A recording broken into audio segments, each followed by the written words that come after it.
mantan ketua KPU, bagaimana KPU mengecek keaslian persyaratan dari calon presiden dan wakil presiden? Misalnya ijazah, apakah KPU melakukan verifikasi ke universitasnya?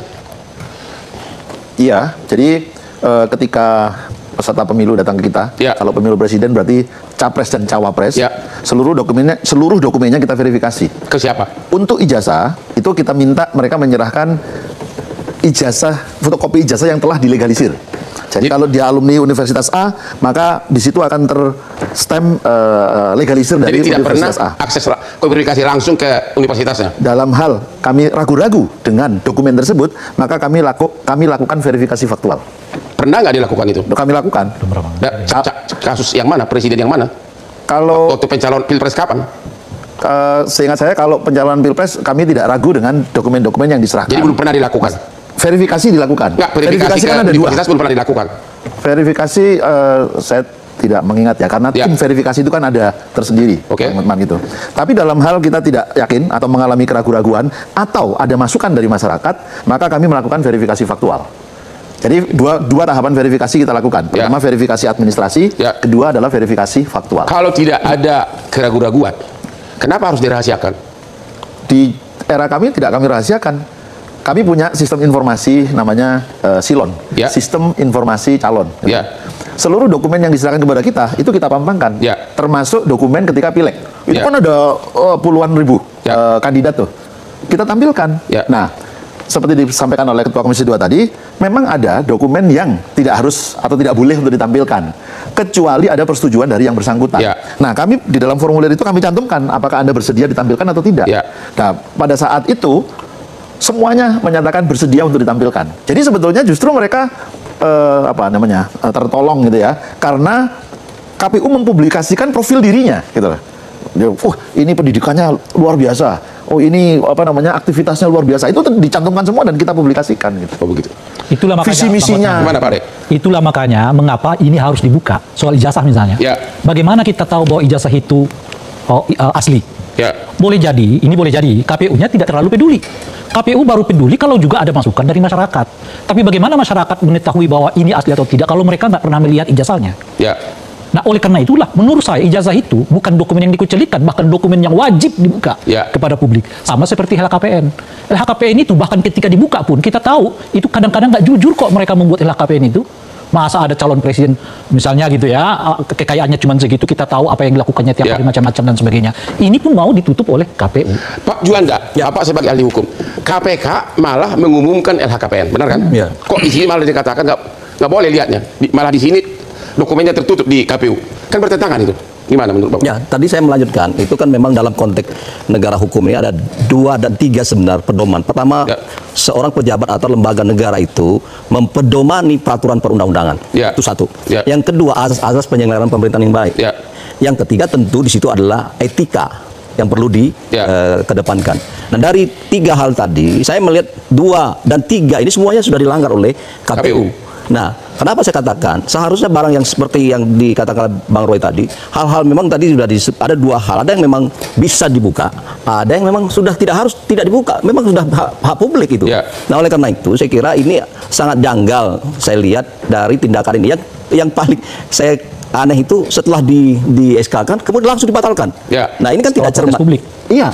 Oleh karena saya kira ini adalah hal yang sangat perlu kita pertanyakan kepada mereka yang ada di situ. Ada apa sebenarnya? Apakah tidak memahami soal-soal apa ini adalah kepentingan publik atau ini adalah rahasia? Satu. Yang kedua adalah kelihatan sekali orang hukum atau apa di sana tidak bekerja dengan baik. Saya mengatakan tidak bekerja dengan baik atau sengaja melanggar. Ya, saya masih berpikir positif, tidak bekerja dengan baik. Kan kita punya prinsip, kalau sudah terlalu keluar dari nalar yang normal, must be something wrong. Pasti ada background. Menurut Bapak gimana? Iya, makanya saya masih berpikir begini. Ada sebuah dugaan saya bahwa bisa jadi begitu besar tadi, saya melanjutkan begitu besar pengaruh kekuatan yang dahsyat yang tidak bisa kita sebutkan dalam konteks konkret, tapi ada pengaruh luar sehingga orang hukum di situ tidak bisa bekerja dengan baik karena lebih besar kepentingan kekuasaan yang mempengaruhi dari keputusan itu daripada orang berpikir secara hukum. Misalnya, mungkin saja orang hukum mengatakan ini Pak, jangan dikeluarkan dalam bentuk keputusan. Ya. Nah, tapi bentuk ini, saya berpikir positif orang hukum di situ. Tetapi karena begitu besarnya pengaruh dari luar tadi, sehingga mereka nggak apa-apa. Jadi baru satu nih, Narsum mengatakan dugaan ada besar pengaruh sampai nalar hukum tidak berlaku. Ya, saya berani mengatakan begitu. Sebab tidak mungkin tidak. Kita tanya dulu KPU berani nggak mengatakan itu? Coba, apakah benar? Ini pasti karena ada faktor kekuasaan mempengaruhi sampai berani Ketua KPU mengeluarkan SK yang di luar nalar. Saya nggak bisa menyimpulkan ya, tetapi kalau di zaman saya dulu, seluruh prosedur saya ikuti. Misalnya, pertama kami rapat pleno. Setelah rapat pleno. Oke, teman-teman, kembali lagi bersama dengan saya di channel ini. Salam NKRI harga mati. Nah, teman-teman, di sebuah cuplikan video yang barusan kita tonton tadi, bahwa di sana kita melihat bahwa Pak Hotman Paris sedang memberikan pertanyaan-pertanyaan atau menanyakan sesuatu kepada pihaknya pembela Jokowi. Nah, teman-teman, atau kepada pihak KPU ya, kalau nggak salah tepatnya. Nah, teman-teman, kita melihat bahwa yang dilakukan oleh Pak Hotman Paris bahwa sangat menarik, teman-teman, untuk bagaimana berupaya ya supaya kasus ini semakin terbongkar, teman-teman ya, supaya masyarakat Indonesia juga ya tahu betul bagaimana kasus ini nanti. Apakah memang sengaja ada ketidaktransparan dari pihak dari Pak Jokowi, atau kesalahan yang dibawa oleh dari bisa saja berasal dari KPU. Nah, itu nanti kita akan lihat nanti ketika terus Pak Hotman Paris terus menggali informasi ini, dan supaya juga teman-teman kita melihat apakah ini ada unsur kesengajaan atau tidak. Nah, teman-teman, di satu sisi juga ya ini sangat menarik bahwa kita melihat apa yang menjadi tanggapan para netizen atau para sahabat-sahabat kita yang telah menonton video ini ya, atau seluruh masyarakat Indonesia yang tahu betul bahwa informasi atau berita yang sedang beredar saat ini mengenai dugaan pemalsuan ijazahnya Pak Jokowi. Nah, ini sangat tertarik sekali, teman-teman ya, para sahabat-sahabat kita, para teman-teman kita nih, teman-teman kita seperti netizen kita. Nah, kita melihat bahwa di sini ada yang mengatakan kepada pemerintah atau kepada para pihak KPU ya. Di sini kebanyakan mengatakan bahwa ya kebanyakan rakyat Indonesia sangat mendukung Bang Hotman Paris. Nah, ini suatu bentuk dukungan kepada Pak Hotman Paris. Di sini mengatakan bahwa ya supaya bisa membuka ya, takbirnya atau mengenai ijazah Gibran atau sama dengan ijazahnya Pak Jokowi ya, apakah abal-abal atau asli. Nah, jangan sampai dilindungi oleh KPU ya, jangan sampai dilindungi oleh KPU ya. Semoga ada terungkap apa motifnya atau apa tujuan dibalik kejadian atau peristiwa yang mereka lakukan saat ini. Nah, kita melihat bahwa itu semua akal-akalan mereka, teman-teman ya. Dia di sini juga mengatakan ya mengenai ijazah Pak Jokowi atau Gibran, ada yang menyampaikan tanggapan di sini ya, pakar-pakar hukum ya mumpuni mulai terpanggil untuk membuka kebenaran, bongkar segera ya skandal-skandal ijazahnya palsu Pak Jokowi. Dan kita teruskan ya, kejar terus Bang Hotman ya, jangan kasih kendor mulut orang-orang KPU pembohong, yang penting dapat uang. Nah, ini bentuk sindiran keras kepada pihaknya KPU, karena kita melihat KPU dalam hal ini tidak ada kejujuran juga dari pihak mereka, teman-teman. Mereka juga ingin menutupi semua kasus ini ya, dari KPU juga tidak mau jujur dan transparan ya. Apakah mereka yang buta selama ini sehingga mereka tidak melihat dan tahu bahwa itu adalah ijazahnya Pak Jokowi, kalau memang itu asli atau palsu? Harusnya ya data-data yang sudah sampai kepada mereka waktu diberikan sebagai syarat untuk menjadikan pasangan wakil presiden atau waktu menjadi presiden, seharusnya kan dari KPU bisa memeriksa dokumen-dokumen tersebut, dan kita yakin pasti mereka tahu ya itu asli atau palsu. Nah, kenapa baru saat ini ketika ini sudah terungkap dan mulai kelihatan, sepertinya dari KPU baru seolah-olah kaget, baru sadar, oh ini ada apa ya, kurang lebih seperti itu. Nah, ini yang disampaikan tanggapan yang dikomentari bahwa ya kenapa jangan-jangan KPU bermain ya, di balik kasus ini ya, teman-teman. Kita melihat nanti bagaimana ya KPU menghadapi kasus ini, ya. Bohong KPU. Nah, ya, semua sistem bohong untuk Jokowi. Nah, mereka seolah-olah sudah setting sistemnya. Ya, seperti itulah. Tapi ya kenapa mereka nggak bisa tahu? Ya, kalau memang itu juga dituduhkan kepada Jokowi saat ini bahwa tudingan-tudingan tersebut tidak membenarkan itu kesalahan beliau, ya, kenapa nggak dibantah? Artinya dilawan dong. Ya, buktikan ijazahmu itu bahwa itu asli bukan palsu, supaya juga mulut-mulut masyarakat Indonesia ini diam, tenang, tidak ada lagi perdebatan di tengah-tengah publik. Berarti kalau enggak, berarti sengaja dibuat kegaduhan seperti ini. Apa ya tujuan dibalik tujuan tertentu? Nah, kita salah satu pertanyaan yang timbul di pikiran masyarakat, teman-teman, ya.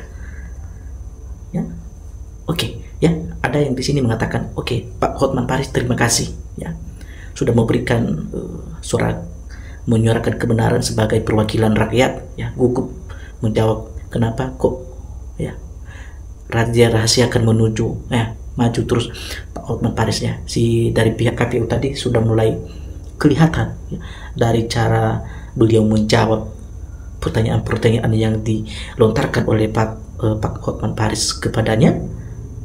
Kita bisa membaca, ya, bahwa ada satu ketidakmampuan untuk bisa menjelaskan, teman-teman.